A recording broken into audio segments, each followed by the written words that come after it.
Halo guys, Assalamualaikum warahmatullahi wabarakatuh. Kembali lagi di channel saya, Diari Bansos.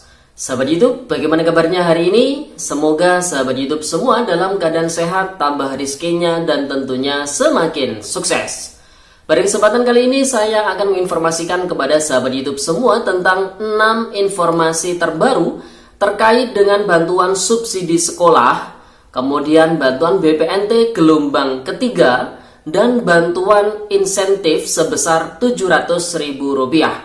Catat, kesempatan dapat bantuan Rp600.000 ditambah Rp50.000 dua kali sudah ditutup. Bagi yang sudah dapat undangan pencairan, jangan sampai tidak diambil. Ini dia akibatnya. Nah, kira-kira informasi selengkapnya seperti apa? Simak terus videonya, jangan skip supaya tidak menimbulkan gagal paham dan tentunya salah paham. Bagi yang bergabung dan baru kenal dengan channel Diari Bansos, saya ucapkan selamat datang dan terima kasih banyak. Saya mohon bantuannya kepada sahabat YouTube semua untuk terus mendukung channel Diari Bansos dengan cara like, share, komen, dan tentunya silahkan di subscribe channelnya, aktifkan notifikasi loncengnya supaya sahabat YouTube semua tidak ketinggalan di video-video terbaru dari channel Diari Bansos ini. Dan silakan di-share ke grup-grup media sosial sahabat YouTube semua apabila video kali ini bermanfaat. Oke sahabat YouTube, langsung saja saya akan lanjutkan informasinya tentang 6 informasi terbaru terkait dengan bantuan subsidi sekolah, BPNT gelombang ketiga, dan bantuan insentif Rp700.000. Catat, kesempatan dapat bantuan Rp600.000 ditambah Rp50.000 dua kali sudah ditutup. Bagi yang sudah dapat undangan pencairan, jangan sampai tidak diambil bantuannya. Ini dia akibatnya. Nah, kira-kira 6 informasi terbaru ini apa saja? Nah, untuk mengetahui jawabannya, simak terus videonya ya sahabat YouTube. Nah, sahabat YouTube, mohon maaf pada video kali ini saya memang sengaja tidak menampilkan terkait dengan slide ataupun bukti terkait dengan 6 informasi terbaru ini. Namun 6 informasi terbaru ini saya jamin kevalitannya ya sahabat YouTube. Nah, dari 6 informasi ini apabila saya rinci ada 4 informasi terkait dengan bantuan subsidi sekolah. Nah, bantuan subsidi sekolah ini yang dimaksud adalah bantuan program Indonesia Pintar atau PIP di tahun 2023 ini. Tentu bagi yang sudah cair ataupun yang masih belum cair, karena 4 informasi ini sangat penting ya sahabat YouTube. Kemudian satu informasi terkait dengan adanya bantuan BPNT gelombang ketiga. Nah, yang dimaksud gelombang ketiga ini bukan tahap ketiga ya, tapi gelombang ketiga ini adalah untuk periode April, Mei, Juni yang dicairkan lewat PT Pos Indonesia. Kemudian satu informasi lagi untuk bantuan insentif Rp700.000. Nah, yang dimaksud bantuan insentif Rp700.000 ini adalah program kartu prakerja. Apabila Rp700.000 ini dirinci, maka rinciannya Rp600.000 adalah insentif pasca pelatihan dan Rp50.000 dua kali adalah insentif pengisian survei. Jadi insentif pengisian survei itu dilakukan dua kali, masing-masing insentifnya adalah Rp50.000 sehingga totalnya adalah Rp100.000. Sehingga apabila di total maka nilai manfaat dari program kartu prakerja adalah Rp700.000. Jadi sudah bisa dipahami ya sahabat YouTube, sehingga mungkin sahabat YouTube semua supaya tidak menimbulkan gagal paham. Nah, langsung saja informasi pertama ini saya kutip dari unggahan resmi dari akun Instagram Sobat PIP. Nah, mungkin bagi sahabat YouTube semua yang memiliki Instagram bisa cek-cek ya informasi secara real time terkait dengan bantuan subsidi sekolah atau program Indonesia Pintar di website ataupun Instagram resminya, yaitu Sobat PIP atau Puslapdikbud ya sahabat YouTube. Nah, langsung saja informasi pertama ini terkait dengan adanya unggahan dari akun Sobat PIP. Pemerintah menargetkan angka kemiskinan ekstrim di tanah air dapat mencapai 0% pada tahun 2024 mendatang. Sebagai wujud dukungan Kemendikbudristek dalam mencapai target dimaksud, mulai tahun 2023 atau mulai tahun ini, penetapan penerima PIP Dikdasmen oleh Puslapdik menggunakan data pensasaran Percepatan Penghapusan Kemiskinan Ekstrim atau P3KE, dan ini sudah diterapkan dan yang sudah cair di awal tahun 2023 kemarin ini termasuk yang menggunakan data P3KE ini ya, yaitu data pensasaran percepatan penghapusan kemiskinan ekstrim, sahabat YouTube.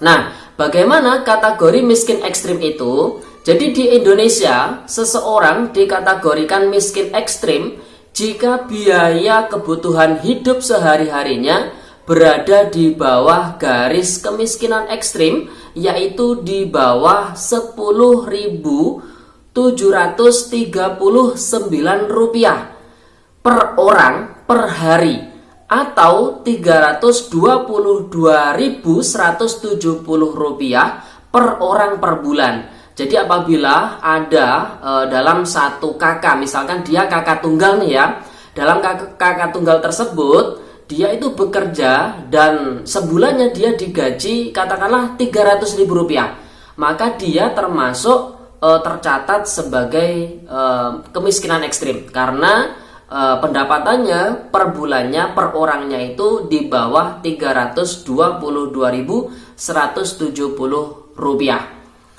Misalnya dalam satu keluarga terdiri dari 4 orang, ayah, ibu, dan 2 anak, memiliki kemampuan untuk memenuhi pengeluarannya setara atau di bawah Rp1.288.680 per keluarga per bulan. Nah, jadi apabila dalam satu kakak ada 4 orang, apabila pendapatannya itu setara atau di bawah Rp1.288.680,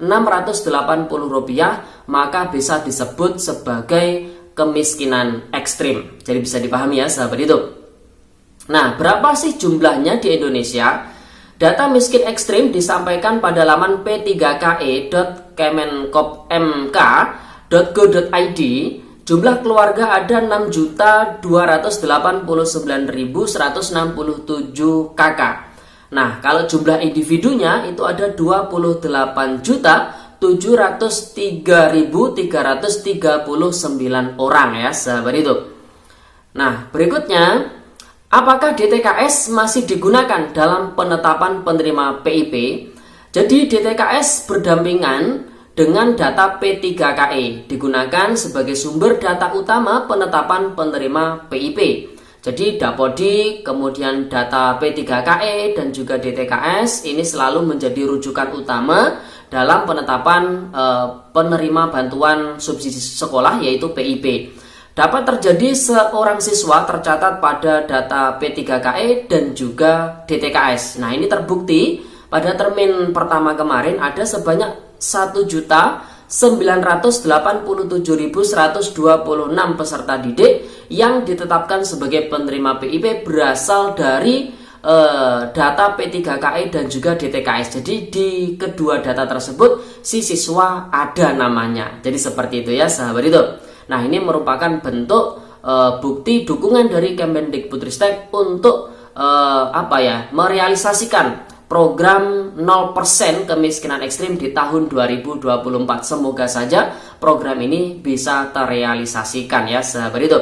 Kemudian informasi kedua ini masih sama dari bantuan PIP, di mana salah satu unggahan di akun Instagram Sobat PIP ini, apa itu tipikor dana PIP? Mengapa dapat terjadi? Tindak pidana korupsi atau disingkat tipikor dana PIP adalah tindakan penyalahgunaan kekuasaan dan wewenang untuk merampas dana PIP baik sebagian ataupun seluruhnya dari penerima PIP sehingga menyebabkan kerugian pada penerima PIP. Tipikor dana PIP dapat terjadi karena niat dari pelaku dan perbuatannya dilakukan dengan cara yang tidak dibenarkan, antara lain mengelabui, menipu, menekan, mengintimidasi, atau memperdaya penerima PIP agar menyerahkan dana PIP. Yang kedua, memalsukan surat kuasa dan dokumen aktivasi rekening atau penarikan dana agar dapat mengambil alih kuasa atas dana PIP yang telah tertarik atau yang telah ditarik ya. Nah, tipikor dana PIP merupakan perbuatan melanggar hukum sehingga dapat dilaporkan ke posko pengaduan Itjen Kemendikbudristek melalui laman, ini bisa dicatat ya, https posko pengaduan ijen kemdikbud.go.id. Nah, ini saya tulis di sini dan juga saya tulis di kolom deskripsi pada video kali ini ya, sahabat YouTube. Nah, mungkin bagi sahabat YouTube semua yang mengalami dana PIP-nya terjadi sesuatu penyelewengan, ya bisa lapor di situ ya, sahabat YouTube. Kemudian identitas pelapor akan dirahasiakan sehingga ini menjamin keselamatan dari si pelapor tentunya. Kemudian informasi berikutnya, informasi ketiga. Nah, ini juga sama, masih unggahan dari akun Instagram Sobat PIP. Hai Sobat PIP, kamu masuk ke dalam SK nominasi penerima PIP. Saat ini kamu di kelas akhir, kelas 6, kelas 9, atau kelas 12.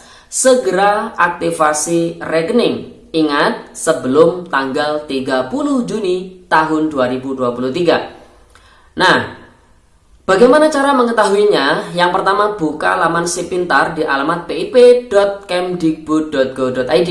Masukkan nomor NISN, kemudian nomor NIK pada menu cari penerima PIP.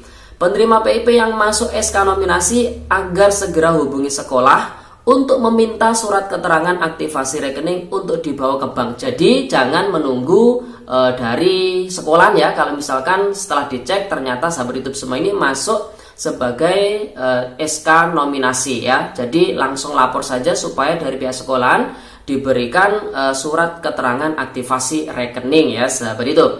Nah, setelah itu silakan ke bank. Jangan lupa membawa surat keterangan aktivasi rekening dari pihak sekolahan dan tanda pengenal. Tanda pengenal ini bisa kartu pelajar, atau bisa KTP, atau mungkin bisa KK ya.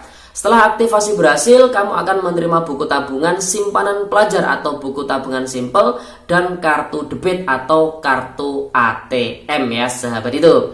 Nah, jadi itu ya informasi ketiga bagi teman-teman semua yang masuk ke dalam SK nominasi. Segera lakukan aktivasi rekening simpel, jangan sampai lebih dari tanggal 30 Juni.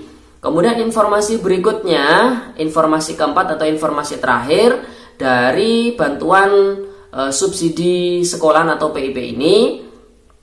Nah, informasinya tetap dari unggahan resmi akun Instagram PIP, yaitu Sobat PIP, tahukah kamu mengapa peserta didik dari keluarga miskin tidak dapat diusulkan sebagai penerima PIP? Jadi yang pertama, karena data peserta didik belum dinyatakan layak PIP oleh pihak sekolahan melalui centang layak PIP di Dapodik. Jadi syarat utama ya harus dicentang layak PIP oleh pihak sekolahannya. Kemudian sebab yang kedua, atau sudah dicentang layak PIP namun keterisian data masih belum valid pada variabel NIK, NISN, tanggal lahir, atau nama ibu kandung. Nah, di variabel seperti NIK, NISN, tanggal lahir, atau nama ibu kandung itu ada kesalahan sehingga masih belum bisa dilayakkan atau belum bisa diterima sebagai penerima PIP ya. Kemudian alasan ketiga, atau semua itu dilakukan setelah batas akhir cut off pemutakhiran data peserta didik layak PIP di Dapodik, yaitu 15 Maret tahun 2023. Nah, jadi untuk fase pertama itu terakhir cut off-nya tanggal 15 Maret tahun 2023. Nah, apabila semua proses ya tentang layak PIP, kemudian isian variabel semua sudah fix, sudah berhasil, sudah valid, namun dilakukan setelah tanggal 15 Maret tahun 2023, maka ya tidak bisa dinyatakan sebagai penerima PIP. Nah, bagaimana solusinya? Persiapkan mulai dari sekarang, utamanya dari pihak sekolahan ya, untuk pengusulan PIP fase kedua. Nah, saat ini masih belum dibuka pengusulannya. Yang jelas nanti ketika ada pengusulan fase kedua pasti akan diinformasikan melalui surat ataupun website resmi dari Kemendikbudristek ke masing-masing pihak sekolahan ya, sahabat YouTube. Yang jelas harus dipastikan NIK, NISN, tanggal lahir, dan nama ibu kandung ini valid benar ya, supaya nanti bisa dinyatakan layak sebagai penerima PIP oleh Kemendikbudristek ya, sahabat itu. Jadi itu 4 informasi terkait dengan bantuan PIP atau subsidi sekolah. Kemudian informasi kelima terkait dengan bantuan BPNT gelombang ketiga, seperti yang sudah saya maksud di awal tadi. Ini bukan bantuan BPNT tahap ketiga, namun bantuan BPNT yang cair lewat PT Pos Indonesia periode April, Mei, Juni. Dan memang benar adanya di wilayah kami sudah ada 3 gelombang. Jadi gelombang pertama itu paling banyak, gelombang kedua itu adalah susulan, ya tidak banyak. Kemudian gelombang ketiga ini juga susulan dan penerimanya satu kecamatan aja sangat sedikit. Untuk wilayah kami hanya ada 6 orang ya kurang lebih. Jadi sangat sedikit. Nah, kalau sangat sedikit seperti itu biasanya proses penyalurannya dari pihak PT Pos Indonesia memberikan undangan kepada KPM dan KPM bisa mengambil langsung ke kantor pos tersebut ya sahabat itu. Kemudian informasi terakhir terkait dengan bantuan insentif Rp700.000 seperti yang saya maksud di awal tadi adalah program Kartu Prakerja, bahwasanya untuk gelombang 53 ini sudah ditutup tadi malam jam 12 malam. Artinya ini biasanya setelah ditutup selang maksimal biasanya itu 3 hari ya, ini akan diumumkan. Nah biasanya maksimal ya, maksimal itu 3 hari akan diumumkan siapa-siapa yang sudah mendaftar di gelombang 53 ini dinyatakan lolos atau tidak di gelombang kali ini. Tentu yang sudah dinyatakan lolos akan mendapatkan nilai manfaatnya sebesar Rp700.000 dari program Kartu Prakerja itu sendiri ya sahabat itu. Dan perlu saya tekankan, para penerima bansos saat ini bisa mendaftar program Kartu Prakerja karena program Kartu Prakerja kembali ke skema normal. Dan informasi yang tidak kalah penting, bagi yang sudah mendapatkan undangan pencairan di PT Pos Indonesia ataupun yang sudah masuk saldonya, segera dicairkan, segera diambil bantuannya. Karena apabila tidak diambil, maka dari pihak Kementerian Sosial Republik Indonesia akan melakukan validasi, melakukan evaluasi siapa-siapa KPM yang tidak mencairkan, yang tidak mentransaksikan bantuannya, kemungkinan besar akan dihapus status bantuan sosialnya di gelombang atau di tahap berikutnya. Jadi bisa dipahami ya, konsekuensinya sungguh sangat luar biasa, sungguh sangat berat. Oleh sebab itu apabila sudah mendapatkan undangan, diambil saja. Apabila sudah masuk saldonya, segera transaksikan ya. Oke sahabat YouTube, mungkin video kali ini agak panjang, tapi tidak mengurangi nilai manfaat dari video kali ini. Saya mohon maaf yang sebesar-besarnya. Sekian, terima kasih. Salam PKH. Wassalamualaikum warahmatullahi wabarakatuh.